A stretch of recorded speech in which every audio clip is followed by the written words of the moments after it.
Bonjour à tous et merci de nous suivre pour ce flash d'information. Le président de la République, son Excellence Alassane Ouattara, a quitté Abidjan hier samedi 8 janvier 2022 pour Accra, où il prend part ce dimanche 9 janvier 2022 à un sommet extraordinaire des chefs d'État et de gouvernement de la Communauté économique des États de l'Afrique de l'Ouest, CEDEAO, portant sur la situation socio-politique au Mali, suivi d'un sommet extraordinaire des chefs d'État et de gouvernement de l'Union économique et monétaire ouest-africaine. Le chef de l'État regagnera Abidjan ce soir même, dès la fin de ces rencontres. Des chefs d'État et de gouvernement de la CEDEAO et de l'UEMOA qui se réunissent donc en sommet extraordinaire ce dimanche pour plancher sur la situation au Mali.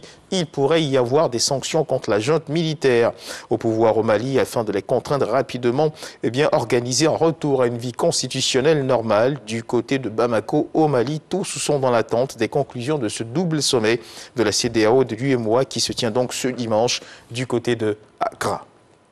Ici, en Côte d'Ivoire, la Chambre de commerce et d'industrie de Côte d'Ivoire, section Gagnoa, en collaboration avec la Commission régionale des droits de l'homme, a initié un atelier de formation de renforcement des capacités de réglementation des marchés publics ainsi que des procédures et recours. Et cette rencontre vise à inculquer et présenter les valeurs et les avantages qu'offre la Chambre de commerce et d'industrie de Côte d'Ivoire aux opérateurs économiques, au corps préfectoral et aux agents administratifs des régions de Gagnoa, San Pedro et de Boaké. Reportage à Boussanogo. 2 jours de formation sur la réglementation des marchés publics, procédures et recours. Une approche que la Chambre de commerce de l'industrie de Côte d'Ivoire, section GO et la Commission régionale des droits de l'homme veulent porter à la connaissance du corps préfectoral, des opérateurs économiques et de l'administration publique. Les opérateurs économiques avaient besoin de ces informations.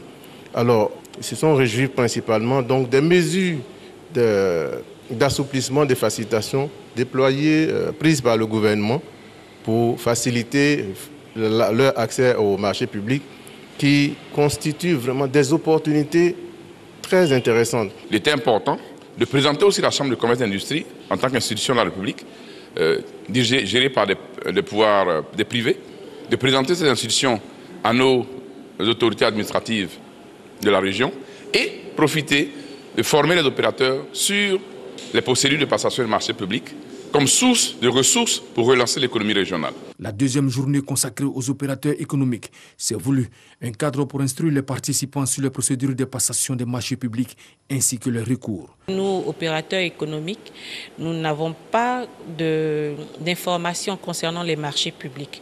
Et par la grâce de la DMP, qui est la direction des marchés publics, nous savons aujourd'hui que nous pouvons avoir accès et que nous avons aussi les rudiments pour pouvoir soumissionner aux appels d'offres. Ces différentes rencontres dans les régions du Go, de San Pedro et de Boaké ont permis de renforcer les capacités des participants. Les formateurs ont exprimé leur satisfaction quant à la mobilisation des acteurs locaux. Dans l'actualité internationale, en Guinée, la vaccination des jeunes de 12 à 17 ans contre la Covid-19 dans les régions de Conakry et Kindia a débuté. Jusqu'au 21 janvier, les équipes de santé vont se rendre notamment dans les écoles. Objectif, parvenir à immuniser complètement au moins 85% des adolescents de ces régions d'ici la fin du mois de février. C'est le vaccin Pfizer qui est utilisé dans le cadre de cette campagne et c'est la première fois qu'une campagne de vaccination cible spécifiquement les jeunes en Guinée, le pays qui connaît une explosion des cas de contamination à la Covid-19. Et puis une semaine après le début des manifestations causées par le doublement du prix de certains carburants au Kazakhstan, la situation revient progressivement à la normale. À Almaty, la capitale économique, la situation reste tendue. Hier samedi, on a pu entendre encore quelques tirs d'armes automatiques. Ce dimanche, les supermarchés reprennent leur activité alors que les habitants sont parfois restés confinés chez eux sans pouvoir aller se ravitailler. Dans la rue, ils découvrent parfois le spectacle ahurissant d'édifices et de véhicules incendiés.